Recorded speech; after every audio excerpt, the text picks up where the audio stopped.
Things are heating up once again in the Gaza Strip, as another senior Hamas operative has been assassinated amidst a special operation inside Khan Yunis. Welcome to Boots on the Ground. Arab media portals reported on Monday that undercover Israeli security operatives moved into Khan Yunis earlier in the day and eliminated Ahmed Karhan, a senior commander in Hamas's military wing.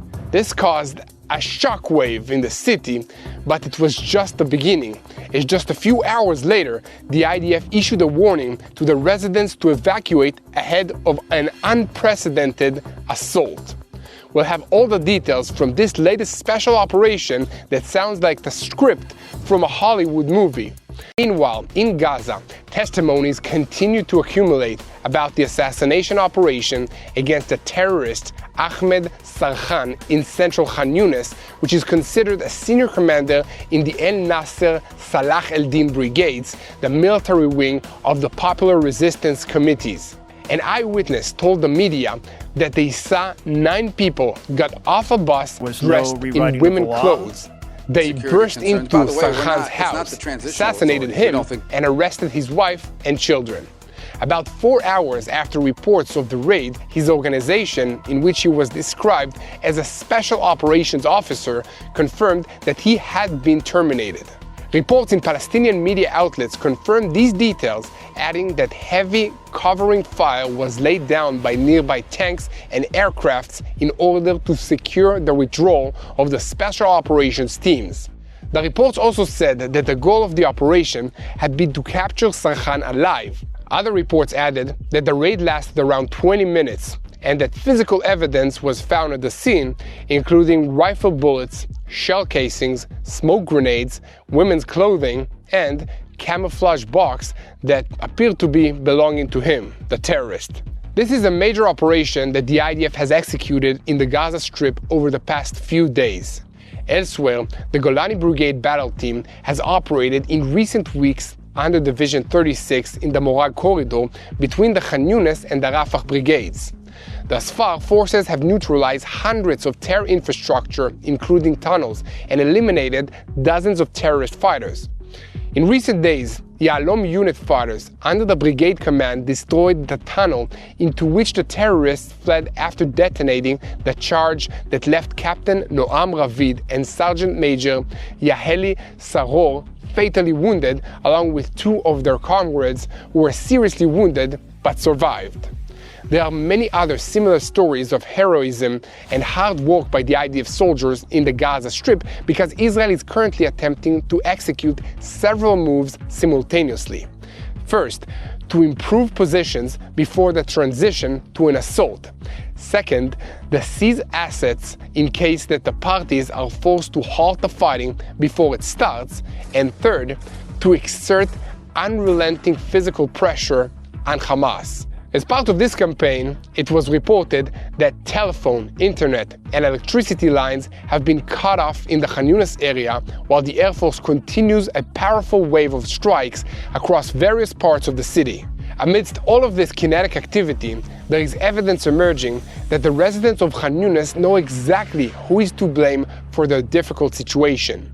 Footage was posted online on Monday showing a street demonstration in the city by residents angrily demanding that Hamas get out and let the ordinary people living there stay in peace. This is particularly significant as Khan Yunis has long been considered the city where Hamas is the strongest.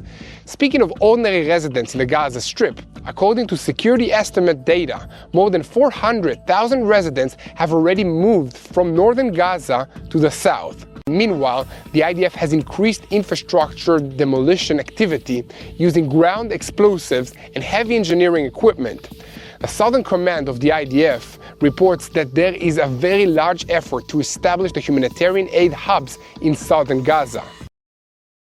Engineering challenge due to the scale of destruction that requires clearing and creating flat areas for setting up tents, warehouses, distribution zones, and security screening systems that will not endanger the forces and the civilian companies. And speaking of which, 5 United Nations trucks carrying humanitarian aid, including baby formula, entered the Gaza Strip today through the Kerem Shalom crossing. The trucks entered Gaza after a rigorous security inspection by the Defense Minister's Crossing Authority.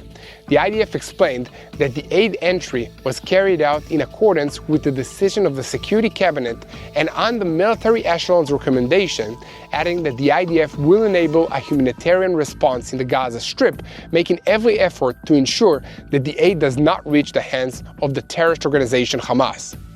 This comes one day after Prime Minister Benjamin Netanyahu approved the measure and Hamas the ability to cease the humanitarian aid distribution so as to ensure that, and from the operational need to enable the intensification of the discussion, the humanitarian aid will be funneled to the terrorist organization Hamas.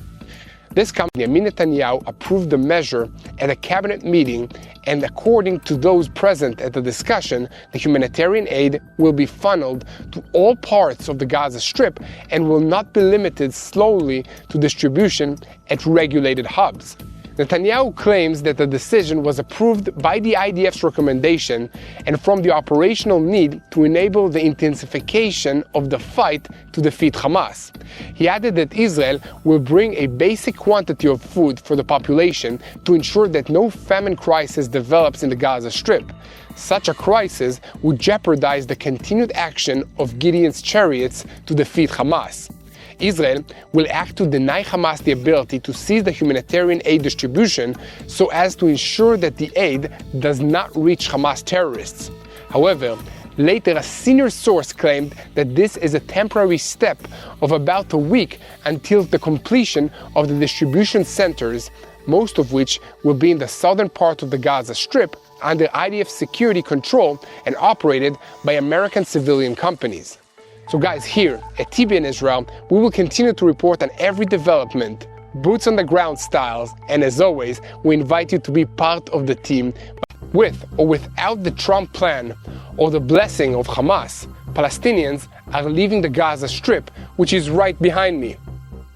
Reuters reported on Monday evening that about 1,000 Gaza residents have left the Gaza Strip in recent months after Israel unexpectedly eased exit conditions. Palestinians who chose to leave went on buses where they were traveled to Jordan through southern Israel. From there, they boarded flights to other countries, most of them into Europe. 5 Israeli officials told Reuters that the easing of exit conditions is not a direct response to the Trump plan for the Strip or any similar plan. One said that Israel is not trying to reduce Gaza's population, but is responding to the many requests from countries around the world to help Gazans move to a safe place.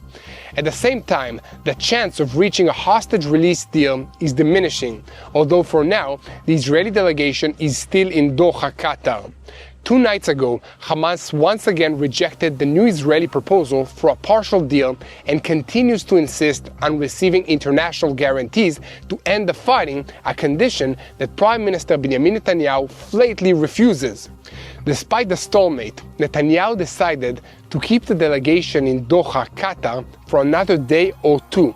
Apparently in an attempt to signal to the Americans and to the Israeli public that significant efforts are being made to reach an agreement. However, the likelihood that Hamas will compromise at the last minute seems extremely slim. On Monday, the Prime Minister clarified that he is on the way to complete victory and full control of the Gaza Strip, a statement that distances any possible political compromise at this time. People close to the Prime Minister Netanyahu emphasize that there is full coordination with the American administration on this issue. A senior political source confirmed that the Americans are completely with us on this issue to destroy Hamas rule and disarm the Gaza Strip. They want a deal, but not at our expense. Now, we're switching our focus to northern Samaria, where terrorists opened fire on Monday evening at an IDF force guarding the Ginot checkpoint in northern Samaria. According to the report, the shots came from the direction of the village of Sabastia, but there were no casualties amongst the soldiers and no damage was caused. However, this is the second shooting attack during the past week, and only last Wednesday, Tza'ala Gaz was murdered after a terrorist fired at the car while she was driving to a hospital in Israel with her husband to give birth to their fourth child. Tza'ala was critically wounded but managed to stay alive long enough for her baby to be delivered before succumbing to her wounds. The baby is still in serious condition in Israeli hospital. So guys, here at TB in Israel, we will continue to pray that the baby and his father receives strength to rebuild their lives after the terrible disaster, and we ask you to join us in the very clear red that the conditions on the ground in Gaza are extremely dangerous. Emphasize that we believe addresses parts of this issue without hurting their dignity. We want to reach an agreement with the United States envoy to the Middle Boots on the ground. Now, we are switching our focus to the ongoing talks between the United States and Iran over the country's nuclear program. The United States envoy to the Middle East, Steve Witkoff, said in an interview with ABC over the weekend that we have one very clear red line, and that is enrichment. We cannot allow even 1% of enrichment capability. We have put forward a proposal to Iran that we believe addresses parts of this issue without hurting their dignity. We want to reach an agreement with Iran, and I think that we can do it. I think we will meet the Iranians this week in Europe, and we hope it will yield positive results. Regarding conditions in the Gaza Strip, he mentioned that the conditions on the ground in Gaza are extremely dangerous, emphasizing that we do not want to see a humanitarian crisis in the Gaza Strip and will not allow one to occur during the Trump period. There is no difference between the positions of President Trump and Israeli Prime Minister Benjamin Netanyahu on the supply of humanitarian aid to the Gaza Strip. She confirmed that work is underway to set a date for the next round of talks with the United States, and it will be announced very soon. But just a few hours later, he said during remarks to local media that Iran will continue to enrich uranium with or without the agreement. To make a brief comment on my own on this situation, Israeli officials have been saying for months that the Iranians are just stalling and have no intention of making a real compromise with the Americans regarding their nuclear program. Therefore, further negotiations are futile, and the time has come to take kinetic action against Iran's nuclear sites, hitting them hard and putting them out of operation. Even if this does not permanently solve the problem, it will let the Iranians know that there is a serious threat of military action on the table if they continue to try and play diplomatic games. Focus once again to the Houthis in Yemen, who announced on Monday that they will impose a naval embargo on the port of Haifa in Israel in response to the expanded fighting around the Gaza Strip. They stated that any ship in Haifa port or en route to it could be struck, and that the port is in their target bank. They must take into account what is said in this statement and what will be said later, the terror organization warned. They reiterated that if the war in the Gaza Strip ends, the attacks will cease. They also claimed that this is an extension of their blockade on the port of Eilat and the international airport in Israel. Recall that earlier this week, Nasser el-Din Amir, a Houthi spokesman in Yemen, posted a threatening tweet on X saying, "Within hours, Yemeni army forces will carry out military actions against Ben Gurion Airport in Lod and other Zionist airports." That's a big threat, and it is my sad duty to have to report to you that many international airliners have suspended their flights to and from the Ben Gurion International Airport in Israel as a result of the Houthi threats and their continued attempts to fire ballistic missiles at Israel.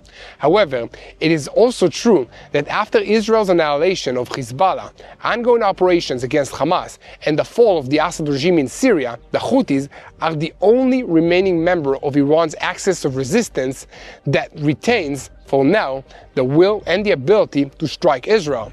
They are able to do this by distributing maritime trade routes in the Indian Ocean and also in the Red Sea, through which Israeli ships pass, or by launching missiles towards Israel to disrupt the international aviation and otherwise damage our economy. The Houthis continue on this path, despite Israel's retaliation strikes that for several reasons started with a religious ideological mandate to wage a war against Israel and against the Jews. This includes a willingness to sacrifice despite the high price that they pay. You can even read Other infrastructure. In this context, the Houthi leader, Abdel el-Malik el-Houthi, is portrayed as a modern Zayed, symbolizing stubborn combat against infidel and tyrannical forces with readiness for self-sacrifice. But this is not all that motivates the Houthis. They are also driven by an internal interest in diverting civilian attention from economic, nutrition, and health insecurity. For example, the Houthis have not successfully eradicated the cholera epidemic or many other diseases that are spreading in the country of Yemen under their control. There are also millions of ordinary Yemens who are food insecure, and they certainly cannot eat missiles, but that's what the Houthis are spending their money on instead of food and fresh water. Another reason that the Houthis continue to attack Israel is simply because this is what they're ordered from the Iranian masters all the way in Tehran. Remember that Iran's IRGC, the Islamic Revolutionary Guards Corps, has representatives in the Houthi Sawa Council and even Hezbollah operatives who have been providing guidance, training, money, and other resources to the Houthis for many years. They expect to get something for all of that investment in return, and they don't hesitate to exploit the Houthis not only to drain Israel's blood, but also to test the interception methods and the weapon systems and to assess the effectiveness of the Iranian missiles against the Israeli and the American air defensive systems.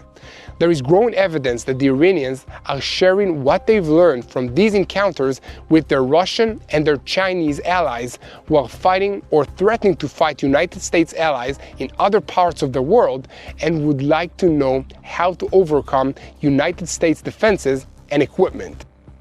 In addition, growing cooperation between the Houthis and the Al-Qaeda Somalia branch, El-Sabab el-Mujahideen, increases the threat. The two have built an intensive smuggling network of weapons, drugs, money, and fighters between Yemen and the Horn of Africa with assistance from Iran and local criminal elements.